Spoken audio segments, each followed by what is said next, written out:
And we are live on the PHU Dynasty podcast live. This is the third episode. We're already on 3, Sean. How do you feel about that? Keep rolling, man. We're going to try to keep rolling. It was Alex that really, got this train rolling again because he was dropping memes about you and me potentially doing things that should not be said, talking shit about his team for, countless hours. And it wasn't even the episode about shitting on his team. That was the best part, So we're here for somebody that does not talk a lot of shit today. We're here probably the least amount of shit talk, probably the most cordial, clean boy, let him sleep in your bed kind of boy. Andrew Scavelli, GM of the Toronto Battle Axes. We're not going to do a guest this time. It's just going to be me and Sean dropping what we think about this team. And then we'll see what y'all think at the end. And if there's any arguments to be had, we'll drop that shit in the Discord and we'll see what you guys have to say about our grades. One quick note I did want to make, Sean, what are your thoughts on Dynabook so far? We really haven't talked about Dynabook at all on this podcast. I think we really need to just up the ante. It's kind of tough to start it in the off season, but I mean, there were some fun bets with some pancakes going on. But I already lost that bet. I lost that. I hammered that under. I really believed in the 12. Was it 12? Was the number? So, yeah. I thought 12 was a good number, but you can't trust anyone these days. So, motherfuckers expand in your stomach. They just hit you. I mean, dude, Waffle House. I went to Waffle House like 2 weeks ago. It was delicious. I got 2 bacon, egg, and cheeses for like $4. That value that you expect at a Waffle House. And then I dropped not a sizable bet. I dropped a bet on the Louisiana Hurricanes to win because I truly believe out of all the odds, they had some value there. I think that has a chance based on his roster. And we'll do his roster soon. And we can trying to break the house on that one. I like it. Yeah, it's like it's basically all the shit that like I would be funding is like just being Dynabooked. I'm going to make money off of myself. I'm going to make money to pay for things for this league. It's a foolproof strategy. We need like a rich friend to just like bankroll everything. Yeah, we got to find one of those.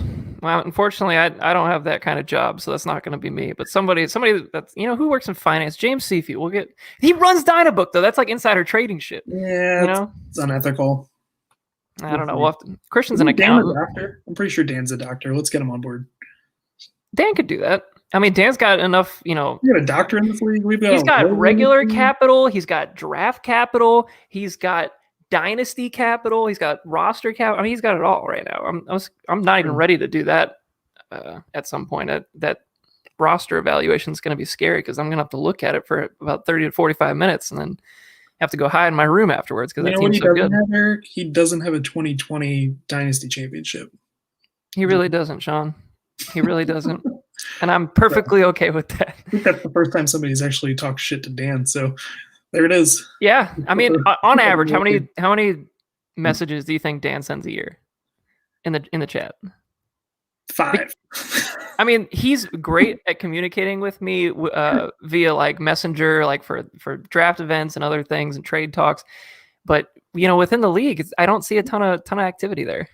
Honestly, one of the most reliable people you're ever going to meet, but just doesn't talk. I mean, it's the doctor schedule though. Like, I mean, I'm sitting here, playing golf and doing dumb crap, and he's out here saving lives. Me and him would be such good like pitted rivals just because we're a fan of like the same teams. Like we're kind of that's true. Interest, the but Philly connection is there. Neither of us talking of shit. Philly. All right, let's get started on this Toronto Battle Axes team. So I'm going to drop the first graphic production value. Bam, right there. We got the wonderful quarterback room featuring a former Buffalo blowout right at the top, Russell Wilson. Acquired via trade before the season started. Had a bomb-ass first 4 games. I mean... Looking real rough for you. Yeah, I was scared. I was like legit worried. I was like, dude, I just dumped Russ right as they were letting him cook. Like, I threw him right in the trash, basically. I was like, fuck, this is not going to look good for me. I was a little worried. But he did kind of come back to down to earth a little bit there towards, especially at the end of the year, in that playoff run. I don't believe he had over 25 points in any of those games. Didn't he just start playing like deep cover 2 against them, and they couldn't do shit? Well, yeah, it was early in the year. They basically, had DK and Lockett on 9 routes the whole game, and I think that's a lot of the reason they fired that offensive coordinator. Was it Brian Schottenheimer? I think. Yeah. And I'm pretty sure that was a big reason, because there was no intermediate passing game for that team. It was basically let Russ run around and chuck it deep if somebody gets open. I mean, that's not suitable for an NFL offense. So I like Russell, though, moving forward. I'm interested to see what happens with a new offensive coordinator that actually, lets him do what he wants. And perhaps, I know it's going to be a run-based scheme because that's Pete Carroll's thing. But I'm not so sure it's going to be quite as run heavy anymore, because I think they're starting to realize that you do have to pass to win in the NFL now. Like, it is important. So what do you think about Russ?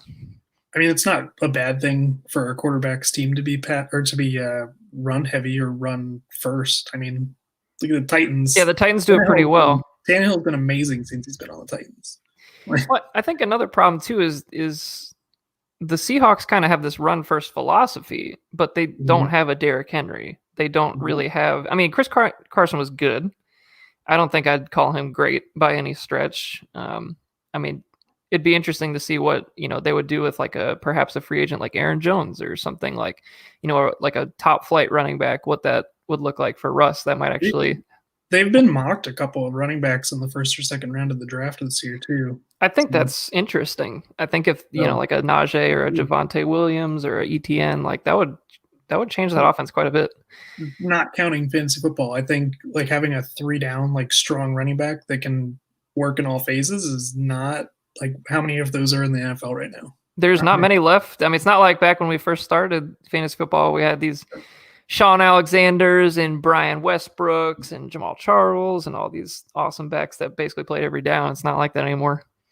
We just aged ourselves with that. Yeah, well, I know we're getting close to the 15 year in the regular league, but I'm pretty sure we started the Dynasty League in 2011, which was my sophomore year of college, which would make this 10 years for Dynasty, which is a big deal, and we haven't really talked about that. It's 10 years, a long ass time. So I missed half of it, in fairness. So. You came in and out, but there are some OGs that are still around for the time that Tibbs drafted Rashard Mendenhall in the first round of the rookie draft. There were people there, so just a subtle dig at Tibbs there. All right, let's move on. Back to this team. Russell Wilson, I like him. I think he's a top 5, 6 dynasty quarterback. Yeah, I don't see him moving off that. Yep. I don't think people are going to argue about that either. Cam Newton, trash. It certainly took a dive. Actually, you can kind of say that about the 3 left here, like especially Jameis too. If you looked at this roster maybe 2 years ago, like Jameis was throwing for 5,000 yards. Darnold had some promise. Newton was Newton. He was getting rushing touchdowns, and I mean that looks like a hell of a quarterback room. But now behind Russell, there's not anybody dependable. I mean, nobody starts Cam this year, right? In the NFL, he's signing as a backup, right? If he signs, I think he just wouldn't sign. I don't think he wants to be a backup at all. Yeah. I don't think. Thinking some XFL, some Arena League, not Arena League. I think he seems like a guy that would be about the money. So I mean, whoever pays him the most, probably, honestly, if somebody pays him $15 million to be a backup or some shit, he's gonna do it. Like, did you see the report on how much he spent on clothes? I don't even, dude, Sean, don't even say the number. I don't want to see that. No. Well, I saw somebody say on Twitter, he's like, there was outfits he bought for like $250,000 or something, and didn't wear them twice because he won't do it. I'm like, what are you doing, dude? Oh my God. He's living his best life. Off the field, not so sure on Cam Newton. He's gonna have to sell some more stolen computer. Wait, what? Is that Johnny Craig Dance Gavin Dance reference right there? Some MacBooks that. Isn't that why he had to transfer colleges? Didn't he transfer out of Florida? I think he was at Florida at one point. Yeah, I'm pretty sure that's what happened. Wasn't he? He got caught up in like that's why people started calling him Scam Newton, wasn't it? I thought there was another scam. Maybe I'm wrong. Everybody knows. I mean, I'm pretty sure that's what it was. What's the better scam, that or the Publix, crab legs incident? Fun fact: I've seen the video footage of him walking out of the store. Was it a lot of crab? No. No, I was hoping it would be like buckets. He was getting mobbed. He was getting mobbed by people walking around the store. So his buddies just told him to like get out of here, and he just had it in his hand. Oh, so, that's not trash. Cool. Yeah, it's not as exciting as people want it to I be. thought it was gonna be like some badass shit. Like he's walking out with like he's got like a backpack full of crab. I've seen some shit on CCTV. That is not even in like the top 50. I mean, I guess at this point, does Jameis start this year?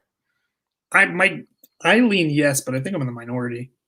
So I feel like Hill's going to get the first chance if he stays in. Well, first of all, where does he sign? Is the question. He's a free agent, as far as I'm aware. True. I would assume he resigns. I mean, I would think his best chance to start would be to resign. It would be him and Hill. I mean, the media coverage of Breeze's last game is like him telling Winston that it's his team now. I would assume that means that there's some kind of like succession plan.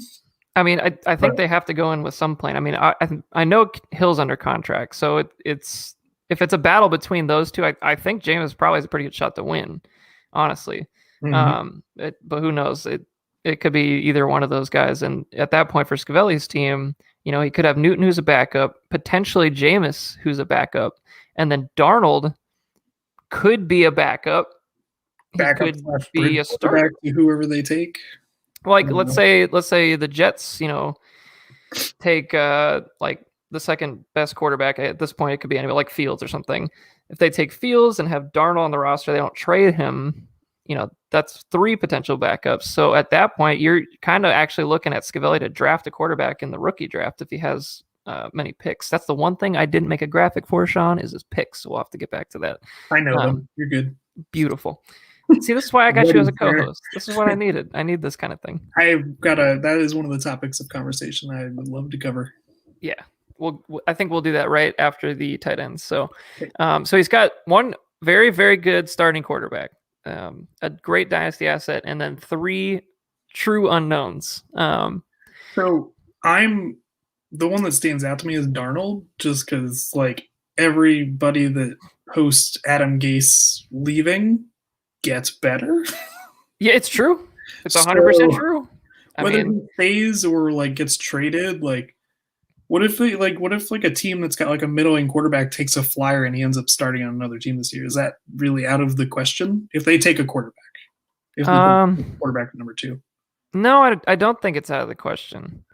I mean, I guess if Darnold gets traded, where would be like the best landing spot for him? What if Houston finally folds and they trade Darnold in the second pick to Houston for I kind of like that. I like it for Darnold because I don't think he's going to have much competition. Yeah, I mean, they could still take a quarterback with the second pick, even if they trade that, but still. They could, yeah. I mean, Houston needs so many things that if they have a middling quarterback, they'll probably keep it. It's kind of that franchise's, like, it's kind of that trajectory. You remember Christian Hackenberg? That was a lot of fun. Second round pick, trash. Yeah, so I mean, with Russell in the fold, I mean, I think I just give this a B, just because there's no true number 2. If Russell goes down, you're in real trouble here. I think I put a C+ on it. I did put a C+ on it just for Russ, because he's Mr. Unlimited. Mr. Unlimited. Oh my God, dude, that hurts me to even say that. Go home. We're going to the RBs, which is a interesting group that Scavelli has curated.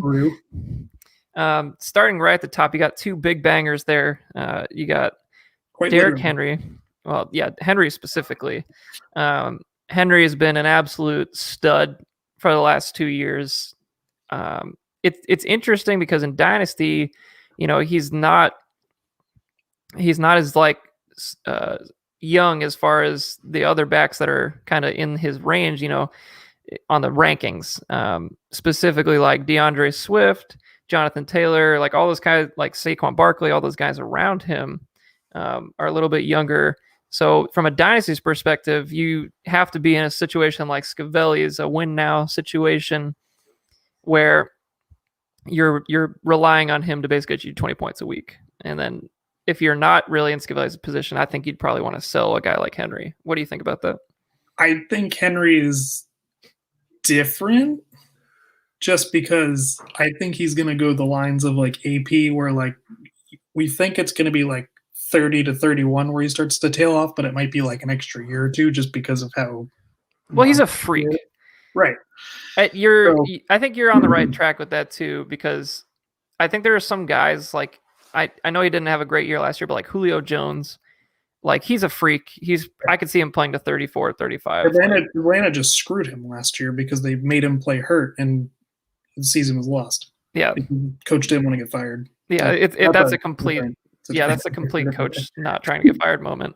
Yep. But yeah, I do agree that like he isn't young, but he is completely athletically a freak, and he could be one of those guys that just somehow keeps it rolling for, multiple years past his 30s.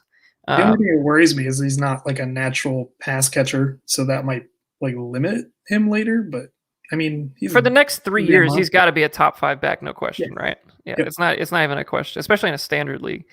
And he finished number 1 this year, so it's pretty fire to have that on the roster. Definitely was a big reason he got as far as he did this season. Aaron Jones, he's an interesting one because he's a free agent, and I don't think the Packers are going to re-sign him. I don't think it's going to happen. That's not the Packers way. They don't like talent on offense. So I don't even know if it's talent though. It's just I don't know if they're going to spend that much on a running back. I think it's a bad idea to give a running back a second contract in most situations, unless you're literally Derrick Henry, which you're just a freak and you don't have to worry about it. I did, I think it was looking on Sleeper like an hour ago. Like they projecting him to get $15 million a year is what that's too much. And I like Aaron Jones a lot, but like he's frail.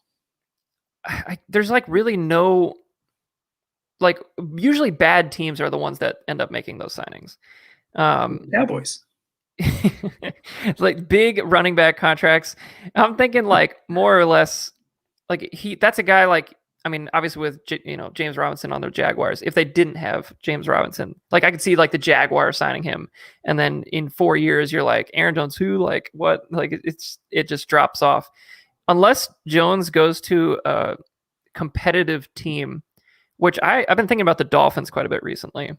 If Jones goes to the Dolphins, I like that a lot.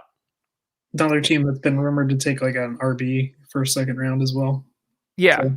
Yeah. If he goes to a Jets, I might be a little more worried because you don't know what that's going to look like at all, or a Texans even, or something. Just he's got to go somewhere to a decent offense for me to love his long-term potential.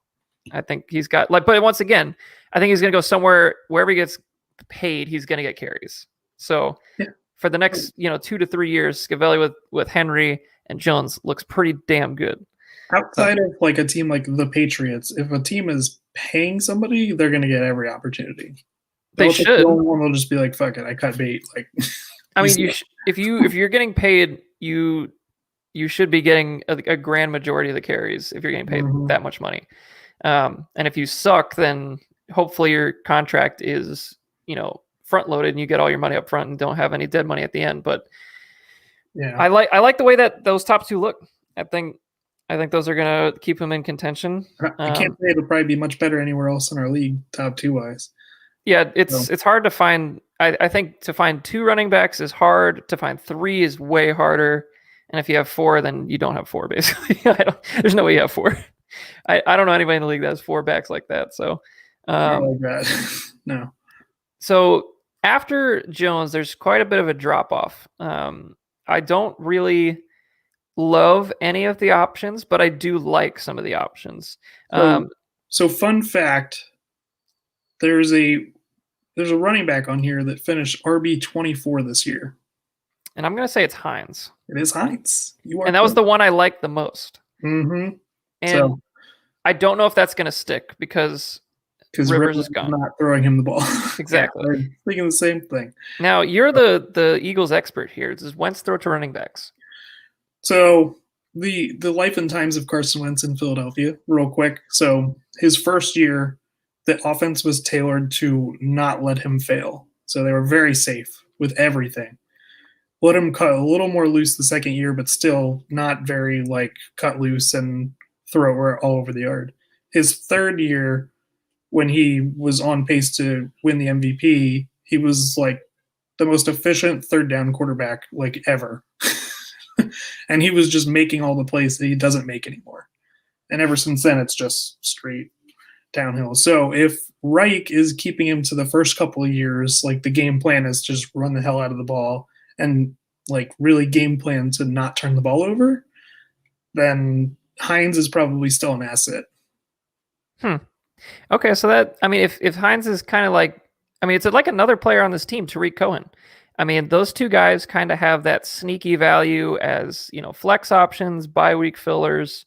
If one of those running backs go down ahead of those guys, perhaps like a Montgomery goes down or a Taylor goes down, knock on wood for Sean, those guys get a little bit more valuable and could bump themselves into that RB2 potential. So I think those guys are like good core players for any dynasty team. You really wouldn't want to rely on those guys, but if Jones goes down or Henry goes down, he's not just dead in the water. Where honestly, my team, if I had issues this year where I was literally like starting like Carlos Hyde as a backup to Chris Carson because I literally had nobody else. Like I didn't have any of these Tariq Cohens or a James White or somebody like that can at least, contribute. I call them the Pierre Thomas type. They just, you're going to get that 6 points, It's like, I don't know, Latavius Murray. Dude, we're dating the shit out of ourselves this podcast. This is bad. Great. I said Pierre Thomas and Christian Hackenberg and then like Sean Alexander in the same episode. Is there anybody on this list that you just really don't want any part of? Besides Jordan Howard? I was gonna say Jordan Howard is the pretty obvious one. I don't feel like Henderson carries a whole lot of value at this point. I think the trap is James White, just because there's perceived value still there, but that team is just, you just don't know what you're gonna get. He's a free agent though. Oh, I believe James White's a free agent. Now, if he signs with the Bucks, which is very possible because he's going to be cheap, and the Bucks are going to probably be looking for a pass catching running back. Brady loves him, so that could be some sneaky value if he ends up in the right spot. Henderson, like I said, I don't really love that anymore with Akers there. Jamal Williams, a little bit sneaky there. If Aaron Jones moves on, so yeah, if Jones moves on and it becomes a Williams Dillon timeshare, perhaps that could be at least a flex play, perhaps. Just all of the third down work, I think. If that happens, I don't. Yeah, that's true. I don't see any other guy on that roster that would be able to do it. Flex every week if that happens. I don't think Dillon can catch it all, from what I remember in that evaluation I did of him. So we'll have to see if that improved at some point. What do you give this running back room? Top end makes it. I think I gave it like a B plus just because of the top two, but the depth is sketchy. It's sketchy in that I don't see anybody that could break out. I don't see anybody on the bench that I'm like, wow, this guy like has a lot of potential to break out next year. I just don't see that, and I think because of that, I'd probably just give it a B. I think that's going to be a theme running throughout. There's no like young breakout talent anywhere. Yeah, I think from the QB room, just going back, like Darnold obviously had that breakout potential, and then maybe even Winston if he ends up in that starter role. But true, those two guys are probably the only two in that room. And then this one, honestly, the only guy that could have a much better season than I expect is maybe like Jamal Williams. If Dillon kind of stumbles and doesn't really step up, and he ends up getting the trust of Aaron Rodgers, he could actually be a sneaky breakout, but I don't see much else. So I'll give it a B. We're going to go straight to the receiver room. And I'm just going to comment on this right out the gate because I looked at this when I was typing this out, and I was like, wow, I had that guy. Wow, I had that guy. Wow, I had that guy. I'm pretty sure I traded almost half of the players on this roster to Scavelli at some point. I had Allen Robinson, traded him. Robbie Anderson, traded him. Will Fuller, traded him. Are we missing somebody in here? Marvin Jones? Nope, he's in there too. Traded him. Like, Scavelli is built his depth off of my depth, which is unbelievable. I've never seen anything like that before. He just took all my depth, and it worked out. The only one not on here is AJ Green. Oh, that's true. He traded me a second-round pick for him earlier this year. So, also on your team. So yeah, another one on my team. So I like the depth. I think there's a lot of depth on this group. I think obviously right at the top, huge breakout for Stephon Diggs. He was the number 3 receiver this year. I did not see that coming at all. I was trying to actively avoid him, to be honest with you, in redraft this year. I didn't really want him. I wanted to see how Josh Allen developed, and he did that. So I'm not expecting that. That's the more impressive thing to me. Yeah. Everybody knows the talent is there with Diggs. I think it's just opportunity. Yeah, I was impressed. I mean, Diggs was actually one of my guys coming out. He was a 5th-round pick out of Maryland that I really liked. And I remember specifically that I had him on my team at one point, and I dropped him because he didn't really have any depth chart positioning. He, at the time, I want to say was behind 4 receivers, and I was like, Laquan Treadwell is there. We got to watch out for that. And then I was like, fuck. So it ended up being a James Robinson situation. I dropped him, and I was pissed at myself, of course, when I fucked it up. So, so Diggs looking really good for next year, for the next 3 years at least. He's a wide receiver 1. There's no other way to say that. Yep. I think he's by far the number 1 on this team. Allen Robinson. This is another free agent special. It depends a lot where he's going to land, I think. Yup. But can it really get worse than Mitch Trubisky? No. Because this poor man has caught passes from Blake Bortles and Mitchell Trubisky and Nick Foles, and I'm pretty sure that's it. Maybe a couple others. But, I mean, the boy has not had any chance to make a living. The guy... And he had 1,400 yards his sophomore season, because I remember he was on my team, and he just roasted that second season. 1,400 yards, like 12, 11 touchdowns. Unreal talent. He's a wide receiver 1 on most teams. If he lands in the right spot, I'd love to see what a real quarterback could do with Allen Robinson. I think he could easily be a wide receiver 1. There's not a whole lot to say on that. He's a good receiver. We all know his situation sucks. It's really just going to depend on where he lands. But if he lands in a great spot, Diggs and Robinson are 2 really nice receivers right at the top. Top 2 is just what you want to see. And I believe both those guys are like 26, 27. So that's, you got another 3 years for sure for each of those. Yeah. Robbie Anderson, a nice little value that he got out of my team on that trade. He wasn't a throw-in, but he also didn't have a ton of value before he got to Carolina, and then steadily had a great year. Escalated quickly, yeah. Had 130 targets this year. Crazy amount of targets.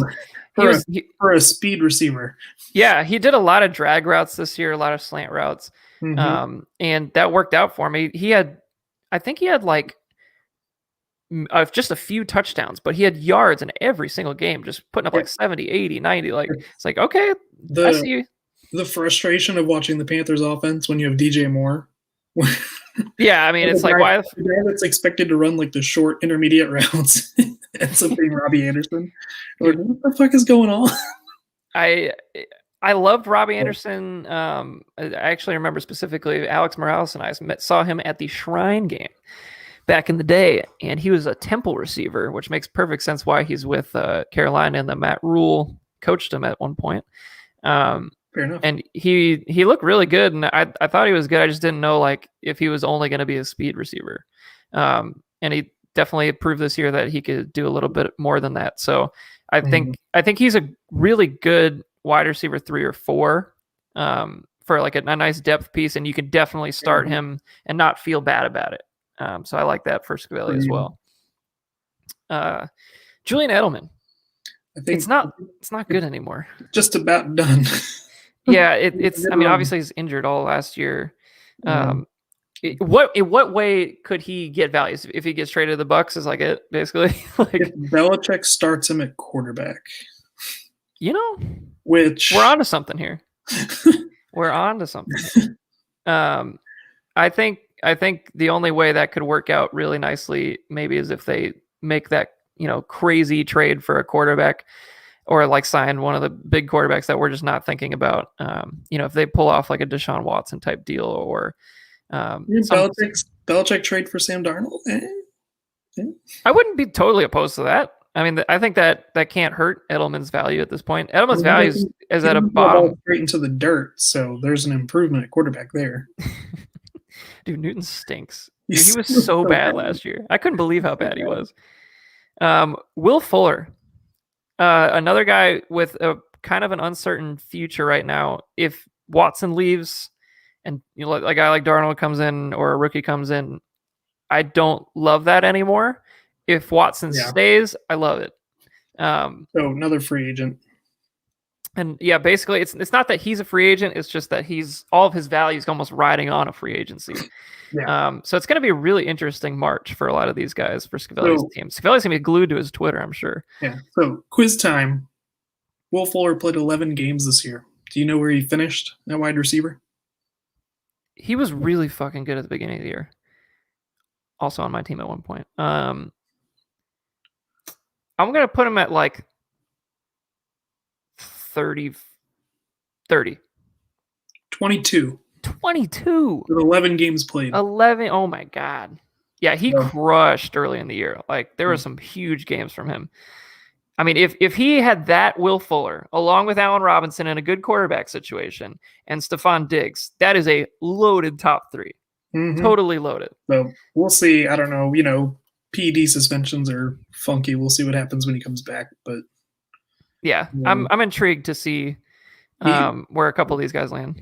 His biggest issue is staying on the field. When he stays on the field, the guy just scores touchdowns. He had 8 touchdowns last year in 11 games. So he's a freaking good receiver. There's no doubting he's talented. It's just a matter of injuries, free agency, all these great things. Marvin Jones, another free agent. Your guy. Love me some Marvin. The boy, he's criminally undervalued every year. This past year he wasn't as good. Obviously the Lions were just trash this year.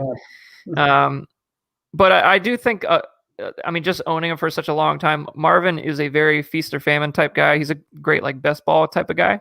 Mm-hmm. So I like him. If he was, let's assume he goes back to the Lions for whatever reason. Nice like wide receiver 4, come off the bench. I wouldn't feel great about starting him. And that's kind of like the best I can see for Marvin, basically, as far as what his value return would be like this year. I don't think he goes back to Detroit. I don't think anybody Detroit has one receiver under contract. Do you know who it is? One receiver. Actually, 2. No, they have 2. Sorry. They don't still have Amendola under contract, do they? They do have Amendola under contract. There's another one, though. Other one. Phenomenal name. Top 10 name in the league. Yeah, he's a rookie last year. Quintez Cephas. Brother Cephas. Brother Cephas. Hey, dude, I love that name. But yeah, those are the only 2 guys they got. So like if they kind of strike out on some of these other wide receivers, and they obviously I think they're going to draft at least one. It's going to be overpay central for whatever wide receivers left in free agency, it feels like. I think so too. I think this year with the cap being down, I think a lot of people are going to be hesitant to re-sign anyone like really early in the process, because they're going to want to see what the market set is for this year. Because Marvin Jones, believe it or not, had a 5-year, $62 million contract with the Lions. That's a huge contract for Marvin Jones. Like he never was a 1 to me. I mean, in my heart, he was a 1, but not on the field. And it's just like $62 million just seems like an awful lot for a guy like that. So I think this year is going to be interesting to see how much these guys end up getting paid. Because if everybody else goes and Marvin Jones is kind of just chilling out there, they might bring him back. You never know. We'll see. I'd love to see. He's also not tied to Stafford anymore. Yeah, I'd love to see him go to a team where he's got a quarterback that's just not afraid to like throw it up to him. I mean, Yeah, that's his game. So he's basically just a contested catch receiver. That's truly what he's good at. He's always been good mhm. at that. That's what drew me to him so much at the Senior Bowl in like 20. Geez, I'm another dating aspect here. 2012, I think he's. Yeah, geez, 8 years ago. I've as long as I've known you, Marvin Jones has been a sleeper in your mind. So Marvin Jones, love him. speaking of go up and get it receivers, And hey, transition. Mike, look at you with the transitions. Nice segue into the Mike Williams talk. I'm fairly certain he's back with the Chargers. I don't think he's a free agent. So he's back with Herbert, Year back with four Keenan Allen, year 4, and I think he's a already. free agent after this year. Yeah, already. Holy crap. Mike Williams is kind of disappointed. I mean, I thought he was going to be much better at this point in his career. It just hasn't really panned out into, I thought he was going to be a wide receiver 2 in Dynasty at some point, and that just never really happened. So Yeah. I don't know if he's usually injured. He's always banged up, it seems like.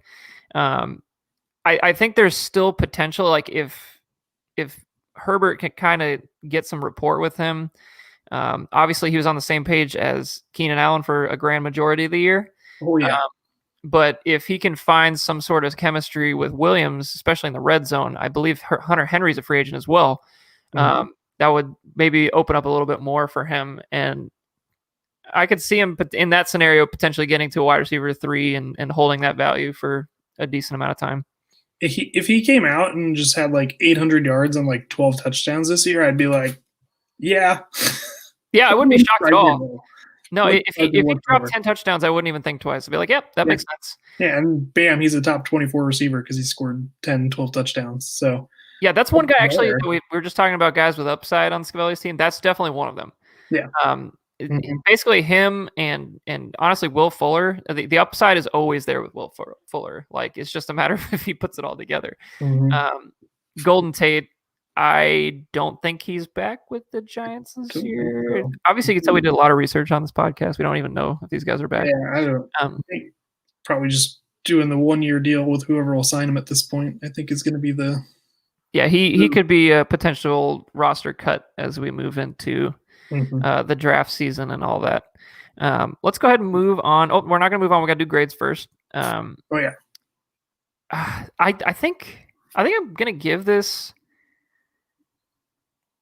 I want to give it an A-. I don't think I've given out a single A yet.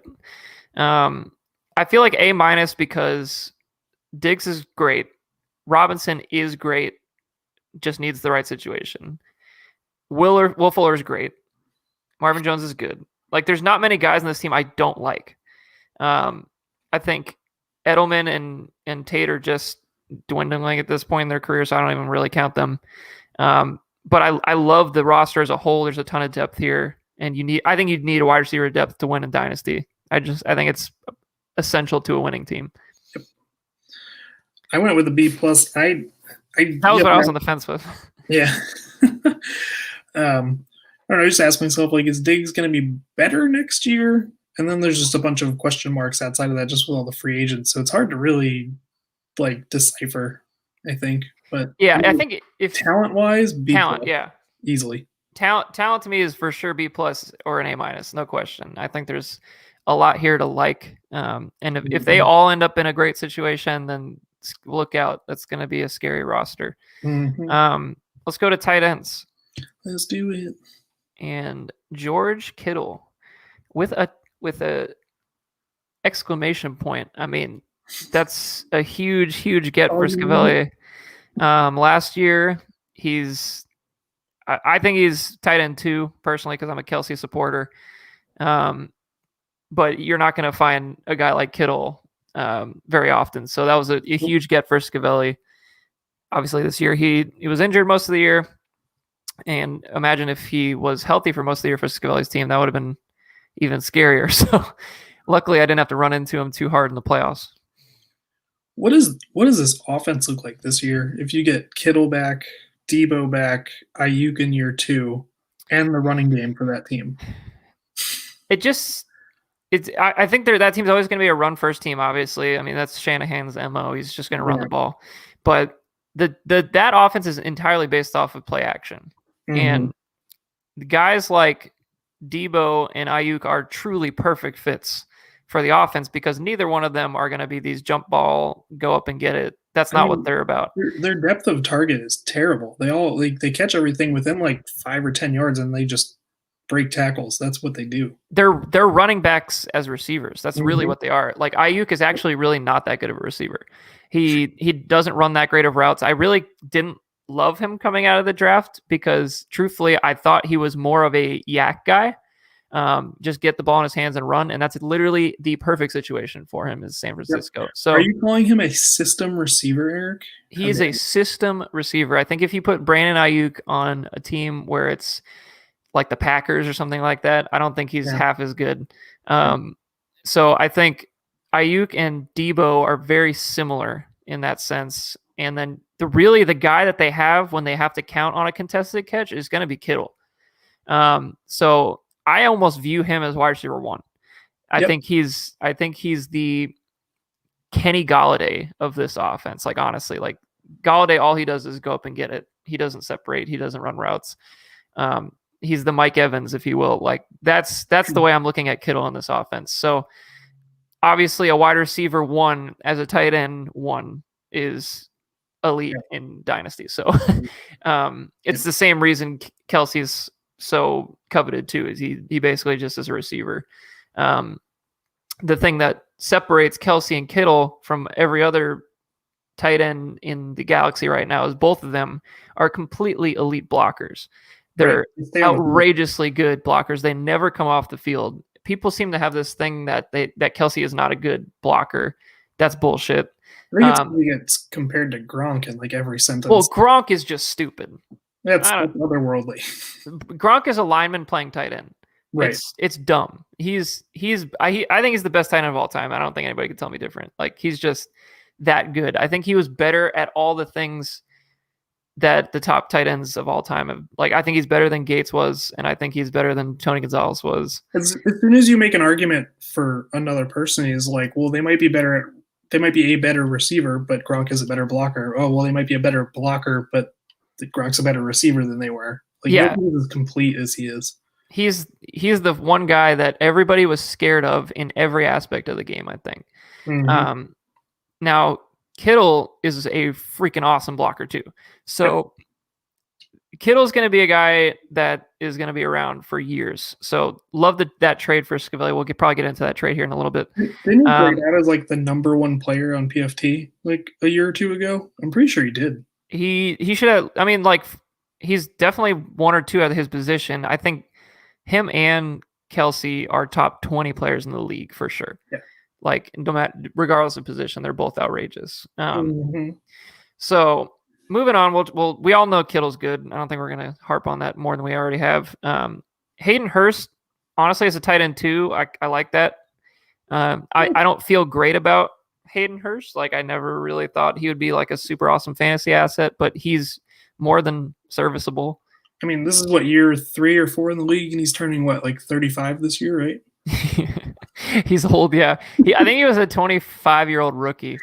And then he made it through the first contract with the Ravens. So he's got to be 30 then.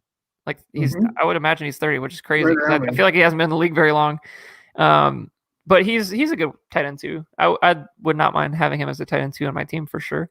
Yeah. Schultz was a nice little uptick in value with Blake Jarwin hurt. Yeah, I don't even know if he's going to be rosterable by the time Jarwin comes back. It's hard to tell. Yeah. I think we talked about it on the last podcast because Alex had Jarwin. But I think that could be actually a timeshare situation, kind of like what ended up happening with David Njoku and Austin Hooper this year in Cleveland, like where they just neither of them really have any value because they just sap targets away from each other. For a team that wants to run and has 3 legitimate receivers, it's just not. Either of them are going to be rosterable this year. I think the one value that Schultz actually does bring that's kind of underrated is he actually is a blocker. So he might actually be on the field more than people think. But that team runs so many 3 wide receiver sets. I don't know how they can get everybody. Yeah, they probably should because that's where all their talent is. And then Greg Olson. I was telling Sean before. I've developed a word, a phrase, a term for these type of players that, like for example, me. I had Larry Fitzgerald, and I had Philip Rivers this past year. I'm calling them legacy players. I All right. think they're guys that just you have this connection to, and you don't want to get rid of them because they mean so much to the community, the team. I'm calling them legacy players, and you can have these guys on your roster however you want. I don't care if these guys are on your roster. I understand why you're doing it. Obviously, there's other players out there you could pick up, but it's part of the team camaraderie. You can't cut Greg Olson until he's done. No, you got to keep him on the roster. He's just the character of the team is just infinitely better. Is there anybody that fits better with Greg Olson than Schiavelli, though? He's loved him for it's true.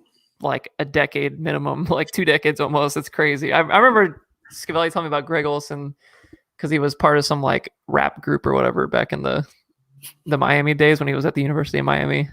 That's how long ago that was. Another dating. Being a resident of North Carolina, I can tell you that he is very well liked. It's like him, Luke Kuechly, and then like everybody else here. Yeah, like probably I would imagine like it's probably him. Obviously Newton before he left, probably, but Julius Peppers, like that was the core of that team. Steve Smith. Steve's a big one here too. Man, dude, I remember going to the Bucks games and it was like Steve Smith, Mushin Muhammad, Greg Olson, Ted Ginn. And well, I'm thinking like Kealoha Polaris. I'm going way off the deep end. Armonte Edwards, Sean, Joe Webb, Sean. Ooh. I mean, that team had some big jackasses on that roster. The D'Angelo Williams, Jonathan Stewart backfield. Oh, dude, that was like one of the most overrated backfields because, like, D'Angelo was great, and I think Jonathan Stewart just sucked, and he just benefited. He was first of all, he was always hurt, but I feel like he was like Ryan Matthews basically, where it's just like I thought he was good and he just wasn't. Like, just was wrong. Like, I don't know what to say. Like, I don't know. All right, we're at the 45-minute-ish mark, so let's give this a grade. I give it an A. Yep. If you have one of the top 2 tight ends, you're an A. He's got a top 2 tight end. He's got a really solid backup. I like it. Big fan. If he had no other tight ends on his roster, having George Kittle is an A. So, yeah, pretty much. If he just didn't have another tight end, and assuming that he stayed healthy the whole year and just took the bye week L and took the 0, it'd still be worth it. Since this is a Dynasty podcast and we haven't dug into Alex at all, I don't know why you would, even if your team is trash, why would you trade an elite tight end in their 20s at all? When not even 20s, like mid. He was 25 when he traded him. Like, I can't get on board with that. But nope. I'm literally riding Kelsey until he's in Canton. I'm just not even considering moving him. Like, I mean, unless somebody threw their entire team and draft at me, I'd consider it, but that's it. It's easier to find an elite quarterback than it is an elite tight end in Dynasty. It could not be more true, Sean. That is the biggest fact ever told. Yeah, like this tight end room. So, I mean, as a whole, this team obviously was one of the top 2 teams in the league last season. I would have a hard time putting it any lower than 3 in power rankings. I mean, yeah, the top end talent is crazy. It's the depth gets a little. The depth is shaky. Receiver depth is fine. Yeah. And I honestly don't think the depth at tight end is bad either. And if he can add another tight end perhaps at some point, it looks even better. Worry about quarterback too. Quarterback is probably the biggest worry because if anything happens to Russ, he's basically an Alex level quarterback. Even with Russ, he has his like stretches where he doesn't do, especially if they're running the ball well, where he'll have weeks where he just doesn't. Well, he has like 18-point weeks.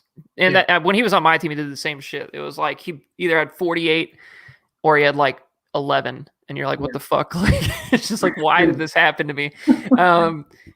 So, yeah, he's a little bit volatile, I guess, if you want to say that. But I love this team from a top-end talent standpoint. I think he's in the top 3. So I don't have a graphic for the draft pick, Sean, so I'm going to have to rely on you for this. So would you like to hear the list of his 2020 draft picks from last year? Yes, I do want to hear that. Okay. Would you like to hear them again? I would like to hear them again. Okay, that's Can it. can you tell me one more time? No draft picks. None. He was wheeling and dealing those things. In fairness, he got George Kittle and Stephon Diggs back. So If you trade all your draft and a bunch of players and you get those two guys back, I think you're doing okay. yeah, that's a net win for Scavelli. You sacrifice a little bit of depth, maybe you end up with like a young running back that might have an opportunity. But once again, you get Kittle and Diggs back here. You do that every day of the week. Mm-hmm. So. No question. What do we think about his picks this year? He's picking 3-7, 3-10, and 4-10. So I mean, okay, so I'm just looking at his roster top to bottom. I mean, from a quarterback perspective, he is in that range of every year in our league. It seems like at least a couple of those quarterbacks that get picked in the first round that people aren't really hyped about. Like, honestly, like Herbert last year was a perfect example. Like, I wasn't high on Herbert. I was totally wrong. I'm willing to admit that. He slid to the third. I think Tua made it to 3-1. Burrow was 2-10. Lamar was 4th round, Sean. I think you took him in the third. Pick of the third round. Did we even have a 4th round when we did that draft? I think maybe. I don't know. I don't know. But he was a late pick. He definitely didn't go in the top 2 rounds. I know that for sure. Fifth quarterback taken. I'm pretty sure. So. Yeah, I wasn't high on him either, so I didn't take him. I believe that was the Josh Rosen year where I took him and then I traded him to Alex for more than I paid for. So anyway, I think there's some sneaky value even at those picks. Like, and Scavelli is the king of value. We all know this. So if anybody can hit on those picks, I would think it'd be Scavelli. So I mean, top, I don't think Fields and I don't think whatever the fuck his name is, who's going to the Jags. I don't think either of them are Lawrence. Thank you. T. Lau. He's not in the NFL yet, so I don't care about his name. He just looks like a surfer to me, man. I can't. He doesn't even. He looks like the high school quarterback in every like shitty movie, you know. He looks like Sunshine from Remember the Titans. Somebody made a great point though. It's like if he cut off his hair, how weird would that guy look? He's got like one of the biggest faces. Just like it's a weird guy. He'll cover up a lot of flaws. Yeah, he's gonna go number 1. If the Jags pass on him, I'd be shocked. But yeah, Field will probably be taken as the next quarterback in our draft, and then you end up with the quarterback from BYU, North Dakota. Zach Wilson, Trey Lance, Mac Jones, and I think Mac Jones is gonna go in the top 15 picks. So all those guys could be available. Patriots, yeah, exactly. Bill Belichick loves Alabama players. I think it's a perfect fit, honestly. He's perfect for Bill's offense. Yeah, it's like a dopey Tom Brady. Everybody could be on board with it. Yeah, I'm okay with that. And I think for Scavelli's needs and Scavelli's picks, that lines up pretty well positionally. And he might even be able to snare like a back end running back when it falls or something like that. So it's not too bad. He could also trade up to with those kind of picks. I don't really think I've looked into his 2022 picks, but I thought he may have acquired one at some point, like a first round pick. Yeah, I might have to look that up, but I think Scavelli is the king of value, like I mentioned earlier. So I wouldn't be shocked if he pulled something out of this draft, as long as Dan doesn't take it first. That's really what it comes down to. Dan seems to be the one sniping all the value lately. Every freaking time. He traded his 2022 third rounder, so he's got first, second, and fourth round. Okay, so there is potential to get some young talent in the near future, so that's good for Scavelli because I do think he's going to need it at some point. So let me introduce you to a brand new topic I'm going to bring to the show right now. Are you ready? I'm ready. It's in place of what we call the nuclear option. We're going to call it the Morales option. Oh, so we've introduced Legacy, and now we've introduced Morales. It's called the blow it up option. Blow it up. Where you just take your player that's at peak value and you say, fuck it, and you trade him away. Wow. What would he get for Derrick Henry right now? So if he full Morales, you have to say 3 firsts, right? Like right? 3 firsts? Yeah. And two firsts and a player, or 3 firsts. You get like a team that's like a player away that they feel like they can win. Send it. I mean, it like honestly, if you could pull 2 firsts, because everybody seems to have picks this year in the first round. Like there's like 2 or 3 of them with 3+ picks. It seems like it's ridiculous. It's Justin, Dustin, and Alec all have picks. Mhm. If Scavelli felt like trading him at peak value right now, he could like really improve a lot of the depth on the rest of the team if he wanted to and get some young guys that with upside that we were talking about earlier.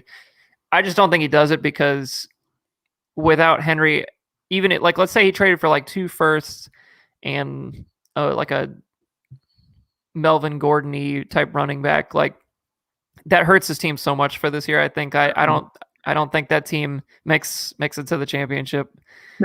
No. So once again, this is all hypothetical. So it's the Morales option though. So, I thought I would introduce that. We're gonna turn that into a meme at some point. We'll have to figure that out. So yeah, so that's Scavelli's team, top to bottom. I like the team. I don't have many bad things to say about it. There's not any real players that I like genuinely dislike on this team. I felt like there were players like Ruggs and like we talked about Laquan Treadwell. Like there's nobody like that where I'm just like I do not like this guy on this team. So former like first round wide receiver that you're just stuck to and you can't get rid of and you can't do anything with him. Oh, it's the worst. Trust me. Yeah, I was gonna say it probably sounds a lot like a guy on the Patriots named N'Keal Harry. Yeah, it's the worst. It's tough. That's tough. Yeah, I've been there though. I've had some bad first round. Actually, one of my first ever draft picks was Ruben Randall. You remember that guy? I do remember Ruben Randall. That was garbage nowadays. Fucking garbage, Sean. I thought he was going to break out every year. Garbage. What if he actually is a garbage man now? I would not be shocked. Would not be shocked if he was some sort of garbage. What if he just got a job of waste management somewhere? You know, just like he's a front office member. You know, just slinging some deals around. I don't know. All right, so that's going to be it for this podcast. We're right about that hour mark. It seems like our normal for these team reviews. So, Scavelli, I think your team's good. I think you got a lot of potentially make some trades again this year because you love making trades. You got a lot of receivers that I think if you wanted to acquire picks or try to move around some assets, receivers are definitely available for trades. On Scavelli's team. Your trades for Allen Robinson. Do it. Scavelli, I don't think has there ever been a time where you've reached out to Scavelli and you were like, hey, I'm considering making a trade. And he's been like, nah, I don't want to trade. No. Never been a case. Ever. He's always like, I'm at least willing to listen. Like what do you have in mind?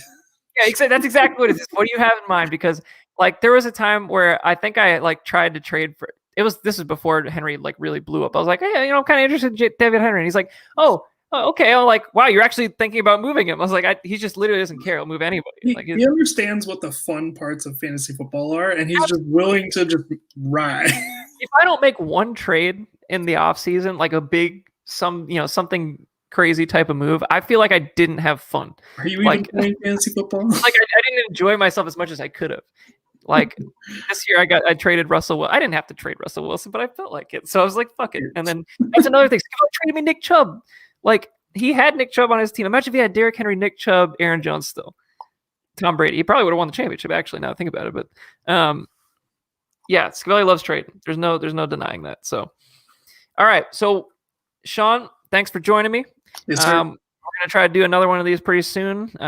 Can't say who that person is gonna be or who we're gonna be reviewing, but it'll have to be a surprise for next time. So thanks everybody. There looks like one person's watching live. These are gonna be live every time, straight to YouTube. So if you want to watch them live and leave a comment for us, you can do that actually now, I think, with this new service that I got. So if you don't like our takes or you just want to drop some shit talk or whatever in the comments, you are more than welcome to do that.